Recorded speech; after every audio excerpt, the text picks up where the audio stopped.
Hello everyone, welcome to trick clubs.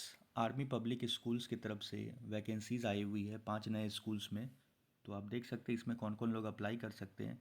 तो सबसे पहला जो पॉइंट है कि आप लोग के पास एक वैलिड सीएसबी स्कोर कार्ड होना चाहिए। अब सीएसबी स्कोर कार्ड क्या है? जो लोग 2022 तक एग्ज़ाम दिए थे तो उनके स्कोर कार्ड जो था सीएसबी कंडक्ट करा रहा था, तो कुछ उस पर लिखा आता था कि सीएसबी स्कोर कार्ड। और उसका क्राइटेरिया वही था कि 50% मार्क्स आपका होना चाहिए। यानी 50%, यानी उस टाइम क्या था, जैसे अभी भी यही था क्राइटेरिया नोटिफिकेशन में, 100 नंबर आपके होने चाहिए रेगुलर पोस्ट के लिए ओवरऑल। सेकंड में, तो जिनके पास ये वाला स्कोर कार्ड होगा, सीएसबी स्कोर कार्ड, और 100 नंबर है, तो वो लोग तो फॉर्म सेंड करिएगा ही। सेकंड में है कि इन लोगों ने क्राइटेरिया फिर चेंज कर दिया। अभी देखिए कि नोटिफिकेशन में ऐसा कुछ मेंशन नहीं था, यहाँ परसेंटाइल बात कर दिया। 70% बोल मांग दिया यहाँ पे।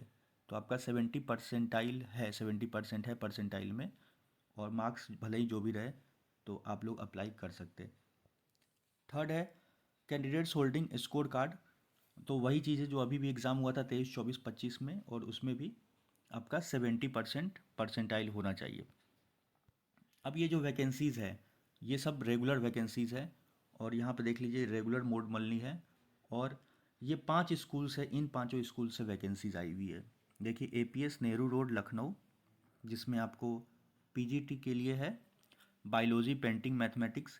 फिर एपीएस एसपी मार्ग Lucknow TGT English. APS LBS मार्ग लखनऊ, तो इसमें पीजीटी एंड टीजीटी के लिए है, ये सब पोस्ट के लिए। एपीएस गोरखपुर है, फिर एपीएस आगरा के लिए है। नेक्स्ट है कि इसमें जो है आपका लास्ट डेट है फॉर्म भरने का, ये 6 जनवरी 2025 तक है, 1:30 बजे तक आप भेज सकते हैं फॉर्म को।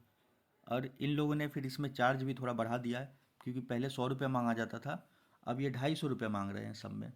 और इसमें वही चीज़ें हैं जो फॉर्म आपको पहले भी बता चुका हूँ कि एक फॉर्म आएगा, इनका फॉर्म को फिलअप कर लेना है वेबसाइट से, और फॉर्म में आपका फ़ोटो वगैरह पेस्ट करके जितने भी डॉक्यूमेंट्स हैं उन पे अपना साइन कर दीजिएगा जीरोक्स पे। वही लगेगा आपका 10-12 पासिंग और बीएड सीटेट और ये ओएसटी स्कोर कार्ड, जो भी आपके जो डॉक्यूमेंट्स हैं, तो उन सब का ये साइन करके, और एक आपको डीडी बनवाना पड़ेगा, वो 250 रुपये का। देखिए डिमांड ड्राफ्ट ऑफ ₹250, और इनको फिर सेंड करना रहता है वहाँ पे जो इनके एड्रेस पे। तो देखिए ये सब है एपीएस, इन सब का कॉन्टैक्ट नंबर भी दिया गया है। तो अगर कुछ डाउट होगा तो आप इनके कॉन्टैक्ट नंबर पे भी पूछ सकते हो इनके ऑफिस आवर्स में। मेल वगैरह है तो मेल वगैरह का शायद ही रिप्लाई आए, तो आप कॉल करके, या आसपास रहते हैं तो विजिट करके भी एक बार पूछ सकते हैं, कोई क्लेरिफिकेशन होगा। अच्छा, फॉर्म जो है आपको या तो आप भेज सकते हैं, या खुद जाके भी वहाँ जमा कर सकते हैं, हार्ड कॉपी भी आप वहाँ पे जाके जमा कर सकते हैं। दूसरा चीज़ है कि आपका अप्लाई जो करना है ना, वो कोई एक ही स्कूल के लिए बोला गया। कैंडिडेट्स आर रिक्वेस्टेड, आपको बोला गया है to apply for only one school in a cluster. जैसे एक क्लस्टर में 5 स्कूल है, तो आप एक ही किसी एक स्कूल के लिए ही यहाँ पे अप्लाई कीजिएगा। और डेट ऑफ इंटरव्यू क्या है? 4th वीक ऑफ जनवरी, यानी जैन के एंड में, 4th वीक में। और नेक्स्ट ये वही चीज़ है कि इसमें डिटेल्स में लिखा गया है कि वैलिड सीएसबी स्कोर कार्ड, जो आपको बता ही दिया है ना। और यहाँ पे कुछ पॉइंट्स लिखा गया है, इसको ध्यान से देखिए नोट वाले में। कैंडिडेट्स हैविंग परसेंटाइल 70 पर, मतलब 70 परसेंटाइल तो आपका आ गया, लेकिन आपका स्कोर क्या हो गया, 50% से कम आ गया ओवरऑल रॉ स्कोर, तो वो लोग भी अप्लाई कर सकते हैं। जैसे कि क्या हुआ कि 70 परसेंटाइल तो आ गया, किसी का पेपर बहुत टफ आया था, तो उनका परसेंटाइल 70 है, लेकिन स्कोर किसी का 75 नंबर ही रह गया, या किसी का 70 नंबर ही स्कोर रह गया, तो वो लोग भी अप्लाई कर सकते हैं। लेकिन मार्क्स कम है, लेकिन परसेंटाइल उनका कितना होना चाहिए, 70, तो वो लोग भी अप्लाई कर सकते हैं। ये बात आपको समझ में आ गया होगा कि आपका भले ही नंबर भले ही 60 ही हो, लेकिन आपका परसेंटाइल अगर अच्छा आ गया है, 70 परसेंटाइल या उससे ज़्यादा, तब भी आप अप्लाई कर सकते हैं। लेकिन उसके लिए कंडीशन है कि रेगुलर पोस्ट के लिए, देखिए ये वाला point, if the candidates are selected for the post of regular teacher, के लिए आपको सेलेक्ट हो जाएंगे, the candidate must pass the OST exam with in 2 years of being appointment. यानी 2 साल के अंदर में आपका ओवरऑल रॉ स्कोर कितना होना चाहिए, 50% मार्क्स, अदरवाइज आपका जो अपॉइंटमेंट है उसको हम कैंसिल कर देंगे। तो आपको ये बात क्लियर समझ में आ गया कि परसेंटाइल भले ही कितना भी आपका हो, 70 परसेंटाइल, 80 परसेंटाइल, लेकिन अगर नंबर कम गया, जैसे 95 रह गया, 90 रह गया, तब भी आप अप्लाई कर सकते हैं। नेक्स्ट है कि एनुअल इंक्रीमेंट वगैरह की बात की है, तो आप जब एग्ज़ाम दे दीजिएगा तो उसी के हिसाब से ये किया जाएगा। देखिए, annual increment and additional increment on the basis of previous experience will be applicable only after the end of that particular academic session in which the candidate has cleared the OST exam with minimum overall raw score 50% marks। Next है fourth point में लिखा गया है कि यहाँ पे देखिए fourth point, if the candidate has appeared in CTET या टेट एग्जाम, अगर आप सीटेट एग्जाम दिए हैं अभी या टेट एग्जाम में एंड रिजल्ट इज अवेटेड, और आपका रिजल्ट तो अवेटेड है, they must attach the photo copy of admit card और द फील्ड ऑन और form field. It is mandatory to submit the pass result of CTET या TET on or before the appointment, otherwise the appointment will stand cancelled। देखिए, जब भी इसमें तो ये mandatory बोला गया है कि जैसे सीटेट, जैसे आपका ज्वाइनिंग हो जाता है, मान लीजिए इंटरव्यू हो जाता है और सिलेक्शन भी हो जाता है, तो आपके ज्वाइनिंग के टाइम पे सीटेट मांगेगा ही। अगर सीटेट नहीं पास है तो आप कोई, जैसे सीटेट में 60% मार्क्स मांगेगा ज्वाइनिंग के टाइम पे, और सपोज इस बार वाला सीटेट दिए होंगे तो उसका आप एडमिट कार्ड का जो भी सीटेट का या तो फील्ड एप्लीकेशन फॉर्म जो भी भरे होंगे तो उसका कुछ भी प्रूफ एक सबमिट कर दीजिएगा, उसका फ़ोटो कॉपी करा के कि हम इस साल का सीटेट में अपीयर हुए हैं।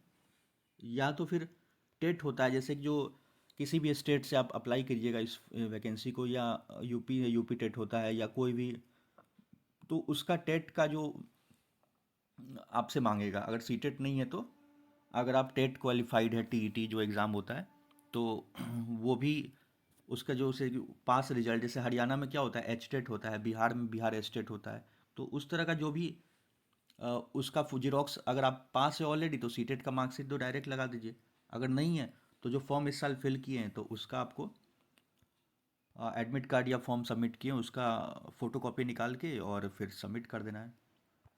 और ये सब जो वैकेंसीज़ है रेगुलर पोस्ट के लिए, तो आप देख सकते हैं किस में कितना सीट है, तो ये सब टेंटेटिव है वैकेंसीज़, लिखा गया है, देखिए टेंटेटिव वैकेंसीज़ है, रेगुलर ओनली, और ये क्लस्टर CSB1। तो इसमें देखिए APS नेहरू रोड लखनऊ है, इसमें बायोलॉजी का एक सीट है, PGT के लिए, TGT के लिए तो वैकेंसी ही नहीं है नेहरू रोड में, मैथ्स के लिए एक है, पेंटिंग के लिए एक है। नेक्स्ट है APS SP मार्ग लखनऊ में, तो इसमें TGT के लिए एक सीट है, और PGT में साइकोलॉजी के लिए एक है, इंग्लिश के लिए एक सीट है, और इंग्लिश के लिए TGT में भी एक सीट है। और नेक्स्ट है आपका ये वाला देख लीजिए, APS LBS मार्ग लखनऊ, तो इसमें सॉरी, ये जो आपका जो APS LBS मार्ग लखनऊ है तो इसमें ज़्यादा सीट है। आप यहाँ से यहाँ तक का देख लीजिए, इसमें जो जो सीट है आपका सोशल साइंस के लिए भी है, TGT के लिए ये सब सीट्स हैं, मैथ के लिए दो है, हिंदी के लिए दो है, कंप्यूटर साइंस के लिए एक, फिजिकल एजुकेशन के लिए एक, और इस तरह से आप देख लीजिए बायो केमिस्ट्री साइंस फिजिक्स में एक है।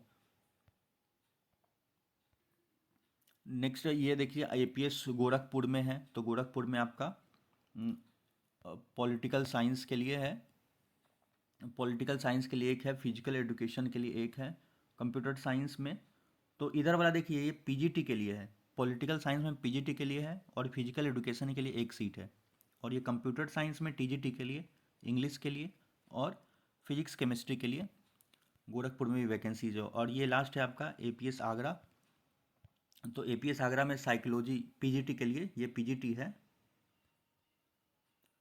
और अकाउंट्स के लिए एक है, बायो के लिए एक है, और इधर वाला TGT के लिए है। तो आपका जो इसेंशियल क्वालिफिकेशन है, तो यहाँ पे देख लीजिए इसेंशियल क्वालिफिकेशन क्या होता है, तो आप PGT के लिए किसी भी जानते हैं कि मास्टर डिग्री चाहिए, और आपका यहाँ पे लिखा हुआ भी है कि मास्टर डिग्री चाहिए, और master degree from recognise university with at least 50% marks होना चाहिए आपका मास्टर डिग्री में। तो ये सब सब्जेक्ट्स हैं पॉलिटिकल साइंस के लिए, फिजिक्स के लिए, तो ये सब के लिए अगर आपका क्वालिफिकेशन है तो आप अप्लाई कर सकते हैं। वैसे ही आपका मैथ से है तो PGT मैथमेटिक्स के लिए अप्लाई कर सकते हैं अगर हम मास्टर डिग्री किए हुए हैं, तो ये सब चीज़ें, और ये सब कंप्लीट डिटेल लिखा गया है। तो आप देख सकते हैं टीजीटी वगैरह के लिए भी, तो टीजीटी के लिए भी वही चाहिए आपका। टीजी के लिए क्या चाहिए आपका, ग्रेजुएशन चाहिए और bachelor degree with at least 50% marks जो भी सब्जेक्ट्स है उसमें, और आपका बीएड होना चाहिए।